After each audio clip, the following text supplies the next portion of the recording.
நீடித்த நாட்களா அவனை திருப்தியாக்கி என் ரட்சிப்பை அவனுக்கு காண்பிப்பேன். ஹல்லேலூயா.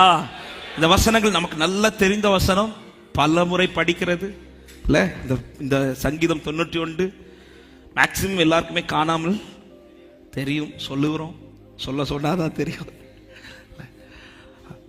அதிகமாக நாம் படித்த சங்கீதம். ஆனால் இன்னைக்கு இந்த வசனத்தில் இந்த 3 வசனங்கள் ஆண்டவர் அதிகமாக இடைப்பட்டார்.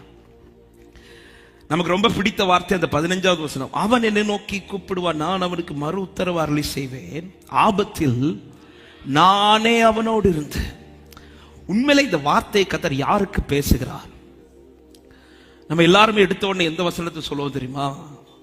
1வது வசனத்தை சொல்லுவோம். என்ன சொல்லுவோம்? உன்னதமானவரின் மறைவில் இருக்கிறவன் சர்வ வல்லவருடைய. யார் அவர் மறைவில் இருக்கிறார்களோ அவர்களுக்கு கர்த்தர் இந்த வார்த்தையை சொல்றேன். என்ன வார்த்தை? நானே அவனோடு இருந்து. ஆனா அப்படி கிடையாது. இன்னைக்கு ஆண்டவர் கற்றுக் கொடுத்த பாடம், மறைவில் இருக்கிறவனை கர்த்தர் பாதுகாப்பார், நடத்துவார். போவாசின் வயல்நிலத்திற்குள் வந்த உடனே ரூத்துக்கு கொடுக்கப்பட்ட முதல் உறுதியான வார்த்தையே, அவர் செட்டையின் நிழலில் வந்த உனக்கு நிறைவான பலன் உண்டு. அவருடைய மறைவுக்குள் இருக்கிறவர்களை கர்த்தர் சில வழியிலே நடத்துவார், பாதுகாப்பார், நன்மை செய்வார், இல்லை என்று சொல்லவில்லை. அதுதான் 2வது வசனத்திலிருந்து 13வது வசனம் வரை கொடுக்கப்பட்டிருக்கிறது. எந்த சேதம் இல்லாதபடி அவனை காப்பாற்றி நடத்த அவர் உண்மை உள்ளவர். அவர் கைப்பிடித்து நடத்துவார். உன் பக்கத்தில் 1000 பேர், உன் வலதுபுறத்தில் 10000 பேர் விழுந்தாலும் நீ மறைவுக்குள் இருக்கிறதுனால நீ சேஃபா காக்கப்படுவ. அவர் உனக்கு வாழ்க்கையிலே சில நன்மைகளை செய்து கொண்டிருப்பார். இதை சொல்லிவிட்டு 14வது வசனம் இப்படி கொடுக்கப்பட்டிருக்கிறது, அவன் என்னிடத்தில் வாஞ்சையா இருக்கிறபடியா. என் மேல அவன் வாஞ்சையா இருக்கிறதுனால அவனுக்கு இன்னும் ஒரு அட்வான்ஸா என்ன சொல்றான்? நான் அவனை விடுவிப்பேன். சொல்லிவிட்டு அடுத்த வார்த்தை, என் நாமத்தை அவன் அறிந்திருக்கிறபடியால் அவனை உயர்ந்த அடைக்கலத்தில் வைப்பேன். அவனுக்கு கர்த்தர் வாக்கு கொடுக்கிறார், ஆபத்திலே நானே அவனோடு இருந்து தப்ப வைப்பேன். மறைவுக்குள் இருக்கிறது அல்ல விஷயம், மறைவுக்குள் இருந்து நான் எதை வாஞ்சிக்கிறேன் என்பது விஷயம். ஆமென். எல்லாரும் கூட இருந்து அவர் தப்புவித்து. அப்படியானால் இன்னைக்கு எல்லாருமே என்ன சாட்சி சொல்லிட்டு இருக்கணும் தெரியுமா? 16வது வசனம் சாட்சியா சொல்லியிருக்கிறேன். என்ன சாட்சி? நீடித்த நாட்களை நான் அவனை டெய்லி என திருப்தியாக நடத்துறான். எத்தனை தைரியமா சொல்ல முடியும்? இப்ப ஆமென் சொல்லுவோம், சொல்லிதான் ஆகணும். ஆனா அந்த ஒரு திருப்தியான அனுபவம் இருக்குதா? ஏதோ ஒரு இடத்துல ஒரு குறைவு இருக்குதானே செய்த, ஏதோ ஒரு இடத்துல சில குறைகள் நாம வாழ்க்கையில சந்தித்து ஏன் இந்த திருப்தி அனுபவிக்க முடியல? என் ரட்சிப்பை அவனுக்கு நான் காண்பிப்பேன்றார். அப்ப டெய்லி அந்த ரட்சிப்பின் அனுபவம் என் வாழ்க்கையில வெளிப்பட்டு கொண்டு ஏன் எனக்கு பார்க்க முடியல? மறைவுக்குள் இருப்பதல்ல விஷயம், மறைவுக்குள் இருந்து நான் எதை வாஞ்சிக்கிறேன். ஆண்டவர் சொல்றார், அவன் என் மறைவுக்குள் இருந்து என்ன செய்வான் தெரியுமா? அவன் என்னை வாஞ்சிப்பான். ஹல்லேலூயா. தாவீதை எல்லா நிலையிலும் தாவீதால துதிக்க முடிந்த காரணம், 3வது சங்கீதத்திலே அப்சலோம் துரத்தி கொண்டிருக்கும் போது பாடின பாடல் தான், கேடகம் நீரே மகிமையும் நீரே தலையை நிமிர பண்ணுகிறவர் என்று பாடுகிறார். 13வது சங்கீதத்திலே ஆரம்பத்திலிருந்து படிச்சீங்கன்னா தெரியும், புலம்புறது போல இருக்கும், ஏன் முகத்தை மறைத்தீர் ஆண்டவரே. ஆமென். நான் அவனை மேற்கொண்டேன் என்று சத்துருவை சொல்ல விட்டுறாதீங்க ஆண்டவரே. நான் எப்போ அழிவேன் என்று அவன் பார்த்து கொண்டு இப்படி புலம்பிட்டு இருக்கிற அதே சங்கீதத்தில் கடைசியில் எப்படி முடிக்கிறார்? கர்த்தர் எனக்கு நன்மை செய்தபடியால் நான் அவரை பாடுவேன்.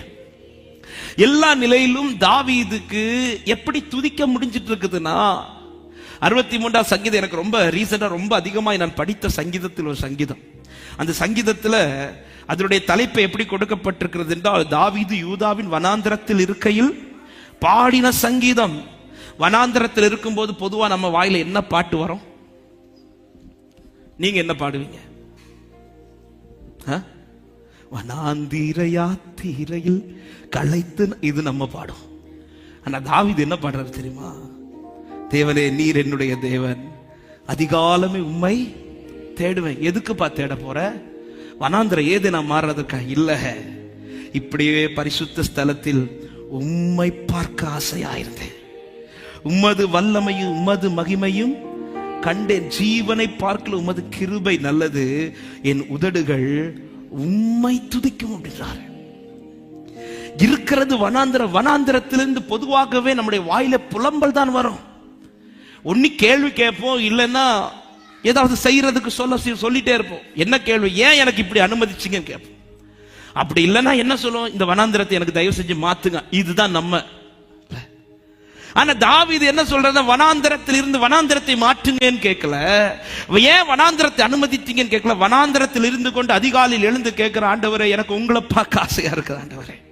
அவன் வாஞ்சையே இந்த வனாந்திரம் மாறுமா என்பதல்ல, அவன் வாஞ்சை இந்த வனாந்திரத்திலும் அவர் ஏன் கூட இருக்கிறாரா, அவர் ஏன் கூட இருக்கிறாரா. அவன் என்னிடத்தில் வாஞ்சையா இருக்கிறபடியால் நான் அவனை விடுவிப்பேன். வாஞ்சையா இருக்கிறவனுக்குள்ள அடுத்து என்ன வெளிப்படும் தெரியுமா? அதே வசனம் சொல்லப்படுக, என் நாமத்தை அவன் அறிந்திருக்கிறபடியா. என்னை கர்த்தர் இடைப்பட்ட வார்த்தை இதுதான். யாருக்கு அவருடைய நாமத்தை இன்னும் அறியணும்னு விருப்பம் உண்டாகும் தெரியுமா? யாருக்கு அவர் மேல் அதிகம் வாஞ்சை இருக்குதோ அவங்களுக்கு தான் விருப்பம் உண்டாகும். ஹல்லேலூயா. வாஞ்சை உள்ளவனுக்கு சபையில வந்து உட்கார்ந்த என்ன ஏக்கம் உண்டாகும் தெரியுமா? இன்னைக்கு எனக்குன்னு என்ன பேச போறார் இல்ல, நான் அவரை அறிய என்கிட்ட என்ன பேச போறார், எனக்கு என்ன செய்ய போறார் இல்ல, நான் இன்னும் அவர்கிட்ட நெருங்கிறதுக்கு அவர் என்ன செய்ய போறார். மறைவுக்குள் இருக்கிறவன், ஏன்னா மறைவுக்குள் இருக்கிறவனுக்கு ஒரு கேரண்டி உண்டு. என்ன கேரண்டி? எந்த சேதம் இல்லாம காக்க ஆண்டவர்.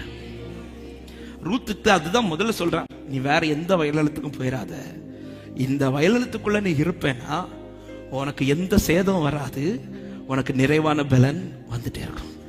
எங்க உண்மையை சொல்லுங்க, அவ சமூகத்தில் இருக்கிறதுனாலதான் இன்னைக்கும் நான் நல்லா வாழ்ந்துட்டு இருக்கிறேன்னு சொல்றவங்க மாத்திரம். உண்மையாதான் சொல்றீங்களா? காத்து வரல, தினந்தோறும் காக்கிறார்.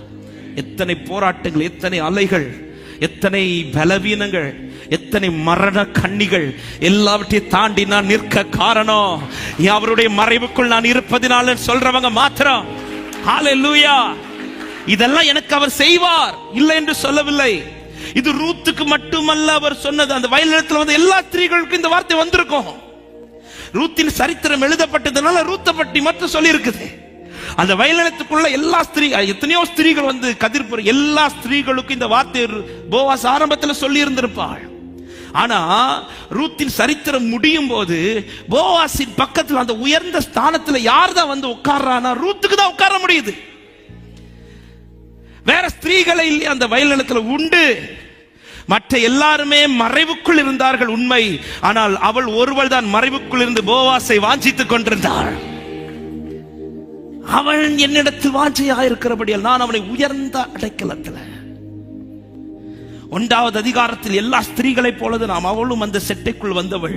ஆனால் 4வது அதிகாரத்தில் எந்த ஸ்திரீக்கும் கிடைக்காத ஒரு உயர்ந்த ஸ்தானத்தை ரூத் இப்பொழுது அடைகிறார். இதற்கு காரணம் 3வது அதிகாரத்தில் அத்தனை பேரும் கதிருக்காய் வந்தபோது அவள் ஒருவள் மாத்திரம் போவாசுக்காக வந்து, எனக்கு போவாஸ். மறைவுக்குள் இருக்கிறவனுக்குள்ள இந்த வாஞ்சை எழும்பணும். வாஞ்சை எழும்ப எழும்ப எழும்ப எனக்குள்ள ஆட்டோமேட்டிக்கா என்ன தோணுது தெரியுமா? இன்னும் உம்மை அறியணுமே, இன்னும் உம்மை அறியணுமே, இன்னும் கிட்டி சேரணுமே, இன்னும். 2வது அதிகாரத்துல ரூத்து வயல் நிலத்துல ஏதோ ஒரு ஓரத்துல நிக்கலாம். போவாஸ் அவளை சந்தித்து அவளை குறித்து விசாரித்து போவாஸ் அவள் பக்கத்துல நெருங்கி போனார். 2வது அதிகாரம் முடிவுல நகோமிட்ட வந்து போவாஸை குறித்து இன்னும் கேட்டு அறிகிறாள். அவருக்கு எவ்வளவு வயல் நிலம் இருக்குன்னு கேட்கல, அவர் இன்னும் எனக்கு என்னெல்லாம் தருவார் அப்படி கேட்கல. ரூத்துக்கு நகோமி சொல்லுகிற வார்த்தை, அவர் உனக்கு நெருங்கின சுதந்திரவாளி, அவ்வளவுதான். அவர் உனக்கு நெருங்கின. இத கேட்டுட்டு 3வது அதிகாரத்தில் போவாஸ் அல்ல ரூத்தின் அருகில் நெருங்கி வந்தது, ரூத்து போவாஸ் பக்கத்தில் நெருங்கி போறார். ஆமே. அவன் மேல வாஞ்சையா இருக்கிறவனுக்குள்ள என்ன மாற்றம் உண்டாகும் தெரியுமா? நேற்றைக்கு இருந்த நிலையை விட இன்னைக்கு நான் இன்னும் அவர் பக்கத்துல வந்து உட்கார்ந்திருப்பேன். அப்படி சொல்ல முடியுமா? இன்னைக்கு அப்படிப்பட்டவனுக்கு வார்த்தையை கொடுக்கிறார். ஆபத்தில் நானே அவனோடு இருந்தேன், நான் அவனை உயர்ந்த அடைக்கலத்தில் கொண்டு வந்து. இன்னைக்கு நேத்தைக்கு விட எனக்கு இன்னைக்கு அவர்கிட்ட நான் நெருங்கி இல்லை என்றால் என் வாஞ்சை அவர் அல்ல, வேற ஏதோ. நேற்றைக்கு இருந்த அனுபவத்தை விட எனக்கு இன்னைக்கு அவர் சமூகத்துல இன்னும் நெருங்க முடியலன்னா என் ஏக்கம் அவர் அல்ல, வேற ஏதோ. கதிர் பொறுக்குகிறவன் அவர்கிட்ட நெருங்க தேவையில்லை, ஆனால் அவர் தான் வேணும்னு சொல்றவன் அவர்கிட்ட நெருங்கிதான். கதிர் பொறுக்கிறவன் தூரமா நின்றால் போதும், கதிர் உனக்கு சிந்த விடப்பட்டு கொண்டே இருக்கும். ஆனா எனக்கு கதிர் அல்ல விஷயம், எனக்கு போவாஸ் தான் விஷயம் என்று சொல்லுகிறவன் அவரிடத்தில் நெருங்கிதான் ஆகணும். எத்தனை பேர் மனதார உண்மையா, சரி இதுவரை நீங்க அப்படி நினைக்கலனாலும் பரவாயில்ல, இந்த மீட்டிங்ல எத்தனை பேர் சொல்ல முடியும், எனக்கு கதிர் விஷயம் கிடையாது, எனக்கு அவர் தான் விஷயம் சொல்றவங்க மாத்தி சத்தமா வலது கரத்தை உயர்த்தி ஆமென் சொல்லுங்க பார்க்கலாம். ஹல்லேலூயா. ஆண்டவர் சொல்ற உன் வாஞ்சையை மாத்து, உன் ஏக்கத்தை மாற்று. ஆமென். அவர் என்னிடத்தில் வாஞ்சையா இருக்கிறபடியா, அவன் என் நாமத்தை அறிந்திருக்கிற. அப்ப வாஞ்சை உள்ளவனுக்கு என்ன ஏக்கம் உண்டு, எனக்கு இன்னும் அவரை குறித்து அறியணும், எனக்கு இன்னும் அவர் பக்கத்துல இருக்கணும், எனக்கு இன்னும் அவர்கிட்ட நெருங்கணும். பாருங்கள்,